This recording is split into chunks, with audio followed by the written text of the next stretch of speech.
Vou ver com ele depois. Olá, estamos aqui no nosso podcast Política do Bem, fazendo uma análise do cenário político de Brasília.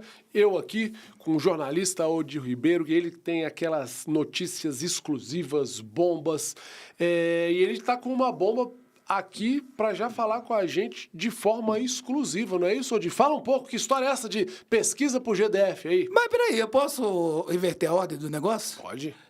Cara, a maior bomba é a Federação MDB e Republicanos, né? Tem uma foto no Instagram, o presidente do Republicanos, que é o Marcos Pereira e o Baleia Rossi, apertando a mão. E eu dei essa notícia. Já confirmou? Já confirmou que eles estão em negociação para a federação. Agora, você, que é um cientista político, comunicador, pega esse cenário agora, joga aqui pro DF. O que vai acontecer? Vamos lá, se você consegue. Não, porque no cenário do DF, Republicanos e MDB já fazem parte da base do governo. O Republicanos é um partido já bem visto, tem 3 deputados federais, um deputado distrital.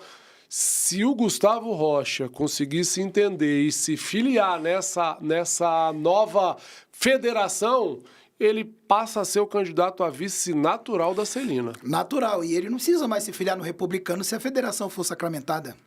Ele pode se filiar no MDB, se bloquearem lá no Republicanos, que tá tendo um pessoal lá querendo barrar. Mas, Odir, eu acho assim, como o Gustavo Rocha é o nome do governador, eu acho que tem que ser no consenso. O governador já tinha oferecido a vice para os Republicanos, então ficaria chato para o próprio governador que tentou montar essa composição e aí agora já quer empurrar o candidato dele a vice, sem ser do partido que foi combinado, Odir. Mas a federação é um partido só agora. É porque assim, tanto faz. É porque pelo que eu entendo, federação é diferente de fusão, tá, Odir? É diferente, mas federação uma coisa só. Continua tendo o Republicanos continua tendo o mesmo presidente, o MDB continua tendo o mesmo presidente. Quando faz a fusão, não, acaba. É um só. Eu sei. Federação não, Odir. Mas a federação é assim, vai ser 24 distritais, a federação MDB. Cara, vai ficar difícil, hein? Filiar lá, hein? Vai ficar difícil. Não vai ter vaga pra todo mundo não, hein? A votação para se eleger por ali vai passar dos 22, 23 mil votos. E a nominata de federal, que são 3 federais, que é o Gilvan, o Júlio, e o Fred e o Rafael Prudente. Você tem 4 cabeças de nominata, né? Talvez o Gilvan saia. Ainda tem uns embargos para julgar ainda. E o MDB tem 6 distritais e o Republicanos 1. Quem é que vai subir para federal? Já fica difícil, né? Porque você tem 4 cabeças de nominata para federal. Verdade. Só são 8 vagas. Cara, isso sacode. E outra coisa também, né? Menos 25 vagas para a pessoa disputar, porque está diminuindo. Está diminuindo. Fusão, PSDB... Podemos. Menos 25, menos 24. Fusão, União e PP. PP, menos 24. Já está reduzindo ali umas 75 vagas quase, né, para distrital. Tá difícil. Quem não se filiar agora vai ficar no sal. Verdade. Doideira, né? Doideira. Mas, Odir, fala aí dessa pesquisa. Tô curioso para saber dessa pesquisa. O bicho virou telespectador. Porque a gente já tem essa pesquisa que você teve acesso, já tá na sua coluna. Tá. Só posso te fazer uma pergunta. Quem fez essa pesquisa foi registrada no TRE. A gente pode falar da pesquisa, porque pesquisa tem essas complexidades, né, Odir? A pesquisa, tem as pesquisas internas que todo mundo faz sempre. O Palácio do Buriti faz a pesquisa para entender, entendeu? Por isso que muitas vezes tentam... Dão porrada lá no Buriti e eles olham as pesquisas que eles fazem sempre. Todo mês, é mensal. Todo mês, você sabe. Isso aí é do seu conhecimento. E ali tanto que tem coisa que eles não respondem e tem coisas que eles ficam de olho. Raramente. A pesquisa é encomendada pelo Wellington, que é o secretário de comunicação, para avaliar governo, onde está bom, onde a população tá bom, como que tá para governador, como que tá nas administrações. Sim, inclusive para avaliar a administração regional, né? Como é que tá o governo nas cidades, né? Exatamente. Que é por meio da administração regional. Então, assim, até agora a informação que eu tenho é a pesquisa interna da esquerda. Da esquerda. Ligada à esquerda, onde Celina aparece ali com uns 39%. 39%. Pô, Celina, se você está aparecendo com 39% na pesquisa da esquerda, você deve já estar com uns 45%, viu? Você tá polêmica, hein, Dedé? É. E o Leandro Graz aparece ali em segundo lugar com 16%. É aquela história também, é um rical eleitoral, foi candidato a governador em 2002, teve quase 400 mil votos, é um rical eleitoral que é natural. Tá como presidente do IFAM nacional, faz parte do governo Lula. Eu torço aqui. A minha opinião é que a esquerda esteja toda dividida mesmo. Leandro Graz candidato, o Capelli candidato, porque vai dividir os votos da esquerda, né? Eles já têm pouco. Se dividir, melhor para o povo da direita. O Capelli, o pisca-pisca de Nárnia, ele tem 3,5.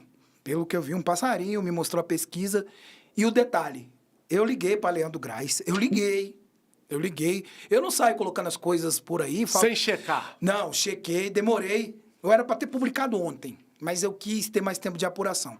Liguei pro Leandro Graz, liguei 13 vezes, eu notei, tá aqui. Liguei 13 vezes o Leandro Graz. Ele veio me atender na 14ª vez. Ele me atendeu, falei com ele, aí ele ficou ensaboando. Ele não disse nem sim nem não, mas a informação que eu tenho que essa pesquisa está impressa aí na mão dele. Está nas mãos dele e o governo federal também tem conhecimento dessa pesquisa aqui no DF, que eles estão mapeando bastante o DF. O Capelli pisca-pisca porque quer tirar o Graz do jogo, para ele ser o nome. Mas os números do Graz são incontestáveis. Hoje, o maior adversário da Celina Leão está sendo o Leandro Graz em números. É interessante porque, assim, o que eu acho? Essa é a minha opinião. Sim. Capelli não tem a mínima condição de ser candidato a governador. Como eu já falei, é um desconhecido. Veio lá do Maranhão, tá tentando a sorte aqui em Brasília. E aí o que eu penso é o seguinte, é o cara que tá aí fazendo barulho, reclamando, indo nos lugares, talvez tentando ser o vice do Leandro Graz. É a única coisa que faria sentido nisso aí, mas eu continuo torcendo para que saiam os dois divididos para dividir os votos da esquerda, viu, Di? Porque Leandro Graz, ele não tá andando igual um doido, ele não tava lacrando na internet. Inclusive, eu tô achando estranho que ele anda falando de segurança pública, percebeu? Nas redes sociais dele. O cara tá falando... Eu sigo ele, mas acompanho um pouco, as coisas dele não aparecem pra mim. Não, mas eu curto para poder, senão o algoritmo não me entrega. Então, assim, ele é o principal nome da esquerda. O pessoal pensa que sou amiguinho dele, não. Ao contrário. Tu lembra da época da sacola lá que eu desci a lenha nele, né? Eu ficou chateado comigo, velho. Ele levou pro coração. Então, é isso aí. A pesquisa, Celina, muito bem em primeiro lugar. Eu acho que ela vai se consolidando, né? Realmente, o pessoal achou que Celina não ia longe. E os números da Celina têm me surpreendido em algumas pesquisas, como o número do Graz. Eu não esperava... O Graz está bem, porque ele está praticamente acho que ele teve 20% dos votos na passada. Foram mais de 400 mil votos hoje. É que é muito voto. Muito voto. Cara, é muito voto. Se eu não me engano, eu lembro uma entrevista do governador Ibanez, logo após o término da eleição do primeiro turno, o governador Ibanez falando que já estava se preparando psicologicamente para um possível segundo turno, isso ele na entrevista pós-eleição.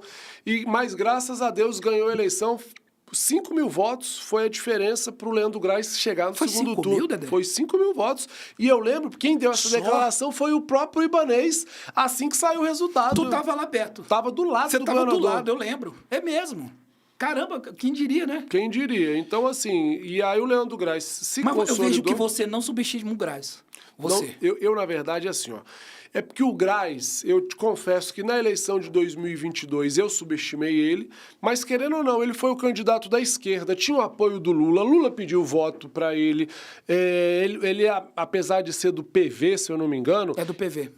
Era junto da coligação com o PT, então assim, eles tiveram os votos da esquerda consolidados no Leandro Graz. Uhum. E querendo ou não, hoje o Leandro Graz é o nome consolidado da esquerda, viu, Odi? Então a gente não pode mais subestimar. Não, eu tô vendo aí que você, com o Capelli, você é meio rigoroso, mas com o Graz, tu tá amigo do Graz? Não, eu vou te dizer aqui, ó, o Graz, na verdade...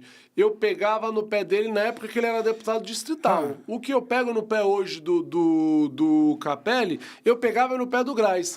Mas o Graz, eu te confesso que o irmão dele, o Cristiano Graz, era da minha sala. Eu estudei junto com o irmão dele, o Cristiano, lá no La Salle. Você tem uma amizade aí histórica. Eu tenho uma amizade zero com o Leandro, mas respeito. Quando o cara é de Brasília, quando conhece os problemas reais da cidade, quando não fica querendo criar factoide só para aparecer... Então, eu tenho que respeitar. Não é porque eu não digamos, apoio Não, mas a Graz. turma do Capelli te bateu, bicho. O Marlon lá. É porque, na verdade, o Marlon é um que eu pego no pé e vou te explicar por quê, Odi.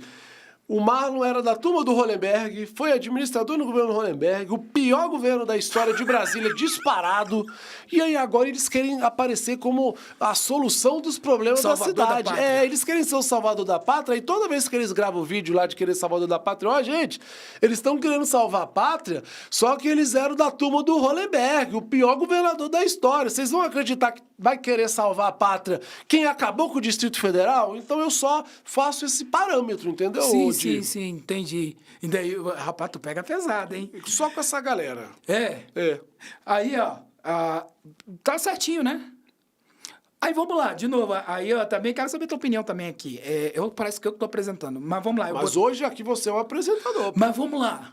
E esse rombo do INSS? Cara, o Nicolas gravou um vídeo que acho que tava, a última vez que eu vi tava com 60 milhões de visualizações. Eu desde o programa da semana passada... Isso que eu ia falar, você é Nostradamus. Você foi o primeiro Eu falei assim, Reginaldo Veras, ele estava com um assunto aí de uma CPI aqui em Brasília, que ele botou nas redes sociais, e eu falei, ó, factoide, quer ser sério? Assina a CPI do INSS, porque o rombo até aquele momento era de 64 bilhões, mas parece que já passou dos 90 bilhões, e parece que o Nicolas gravou esse vídeo o que é? Conta um pouco do vídeo do Nicolas aí falando sobre o INSS. O vídeo, o Nicolas fez uma linha do tempo, inclusive, tem que ser justo, o Bolsonaro tentou barrar isso por medida provisória, a esquerda foi lá e derrubou, né? Eles derrubaram. E esse desconto, ele é uma coisa absurda, né? O cara não sente. Ele tira 40 conto ali do contra-cheque do contribuinte, né? Do aposentado, e não informa ele. É meio que a revelia. Dedé, e o pior de tudo, a justiça falou para o INSS devolver o dinheiro dos aposentados. Você sabe o que é o pior? É que é o dinheiro que vai sair do seu bolso, do meu bolso. Você vai ter que ressarcir vagabundo lá atrás que roubou o dinheiro do aposentado. Isso era para estar gente na cadeia, Dedé. Gente na cadeia, sendo execrado publicamente. Roubaram os velhos. Cambada de vagabundo. A verdade é essa. Um monte de cachorro imundo. E o ruim é que tem muita gente encobrindo, né? Não querem botar CPI, não querem fazer nada. E ainda tem gente que diz que é mentira. Fica uma galera aí, uns influencers aí, que é da esquerda, os a favor da democracia. Cara, isso é muito maior que mensalão, que petrolão. Roubo na cara dura. Roubar os aposentados. Isso é um absurdo. Um absurdo. Não é? Com certeza. Se o Bolsonaro... Vamos lá que o Bolsonaro roubou. Vamos lá. Eu tô botando aqui, eu não tenho prova. Hipótese que o Bolsonaro roubou. O Bolsonaro, comparado com isso aí, é ladrão de balinha. Eu digo assim, três coisas. Quem rouba balinha de criança, quem rouba velho, entendeu? E quem fala o nome de Deus em vão, merece todo o castigo do mundo. É verdade. E tem mais algum assunto aí? Eu já Você tá doido pra ir embora, né? Eu te confesso, de que eu já tô aqui... No limite. Não é que eu tô no limite, é porque eu tinha um compromisso. Eu parei aqui pra gente fazer essas análises que a gente não podia deixar de fazer, que são coisas que aconteceram agora, né? Não, que a gente... aconteceu agora. Agora, até pra encerrar, você... Federação União Brasil, PP, agora estão falando nacional. Federação MDB... Republicano. E Republicano. Tem um recado aí, hein? Ninguém tá percebendo. Então conta pra gente, Odir. O recado é que o Centrão agora tá preparado para realmente ser o cabeça do poder. Não ficar na esteira de Lula, Bolsonaro. E os nomes mais fortes hoje, Tarcísio, do União, e não, Tarcísio é do Republicanos. Não, Tarcísio de Freitas, né? Governador de São Paulo. Ronaldo Caiado, governador de Goiás. Eu acho que tá entre esses dois nomes. Será que o Tarcísio não seria... O Tarcísio, pra mim é o melhor. Eu acho que o Tarcísio, Odir, se ele for candidato, ele só sai candidato com as bênçãos e com o apoio do Bolsonaro. Ele não vai querer esse negócio de terceira via. O Bolsonaro já era. Mas mesmo que o Bolsonaro esteja inelegível nesse momento, ele tem a força do poder. E o Tarcísio deixa bem claro que ele só é candidato se tiver o apoio do Bolsonaro, porque senão o projeto dele é a reeleição para governador de São Paulo, Odir. Para reeleição ele ganharia no primeiro turno. Fácil. Tem essa também, né? O Caiado, será que ele teria pujança para... Assim, o candidato mais livre é o Caiado, né? Mais livre, mas, ó, dizem que Caralho, parece... teria tempo de TV. Mas, ó, deixa eu te falar, eu já tive acesso à pesquisa, que, acredite se quiser, o Ratinho Júnior aparece melhor que o Caiado nas pesquisas. Que o Ratinho Júnior também é uma boa, que ele tem um perfil mais moderado, né? Mais moderado. O Brasil cansou de polarização.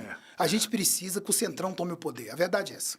A gente precisa que o Centrão tome o poder. É porque, assim, o Caiado tenta ser a terceira via, mas o sonho do Caiado era ser o candidato do Bolsonaro, porque o discurso do Caiado é muito parecido. Vamos combater a bandidagem, que não sei o quê, vamos apoiar o agricultor, o empresariado. Então, assim, são discursos... O sonho do Caiado, o sonho era ser o candidato do Bolsonaro.